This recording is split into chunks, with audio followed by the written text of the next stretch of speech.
the role of our liaison committee and the committees of chairperson. The people of Kenya gave the Jubilee administration, led by His Excellency the President and His Excellency the Deputy President, the clear majority in both houses of Parliament, and by extension, the authority to govern this nation. Within this House, this is commonly referred to as the tyranny of numbers, where each of the 30 committees of this House enjoys a clear majority by the Jubilee coalition, and the leadership of all committees, and more so in the liaison committee established under Standing Order 217, which comprises of all the chairpersons of committees in conjunction with the Speaker's office, are responsible of operations of all committees, their planning, budget allocation that goes with it.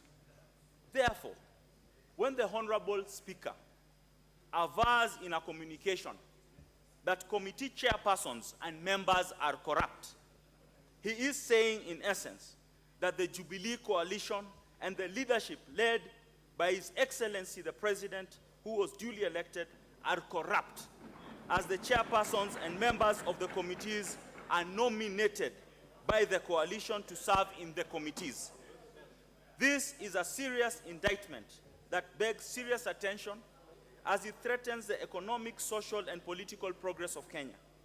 Therefore, the Honorable Speaker's communications have a far-reaching impact and should not be made without qualification, as espoused in our own Standing Orders 91 as to statements of fact.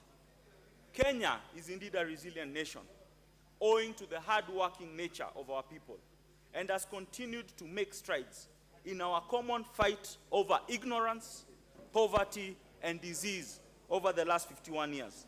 Our economy, both local and international, obligations stand at $14 billion US, and again are projected to the need to serve our people to $28 billion US, as espoused in the current government plans.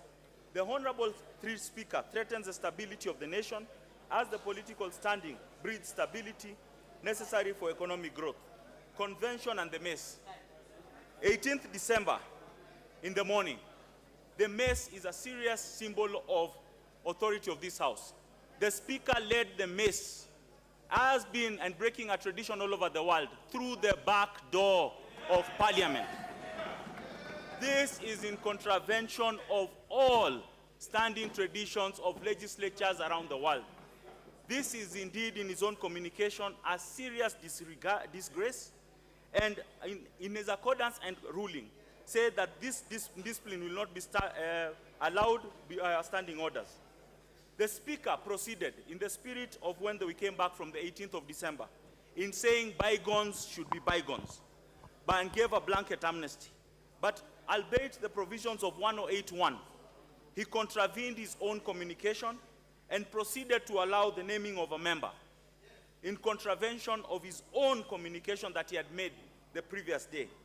The global perspectives. Motions of censure are not unique to Kenya, and indeed, it is a true reflection that we are the precipice to evolve. We are presented with an opportunity for transformation. We stand here, the representatives of our people, our nation, charged with the tremendous task to provide leadership through service of the greater good for this republic. We are individually and collectively responsible. We owe a duty of care to those we serve. Yes, proceed to summarize. Your time is up. I am therefore calling on this House to express its displeasure in the conduct of the Speaker and hereby censure him. May God bless Kenya, its people, our aspirations for the generations to come. I hereby call upon Engineer Honorable Ngumbo to second my motion. Thank you, Madam Speaker. Okay.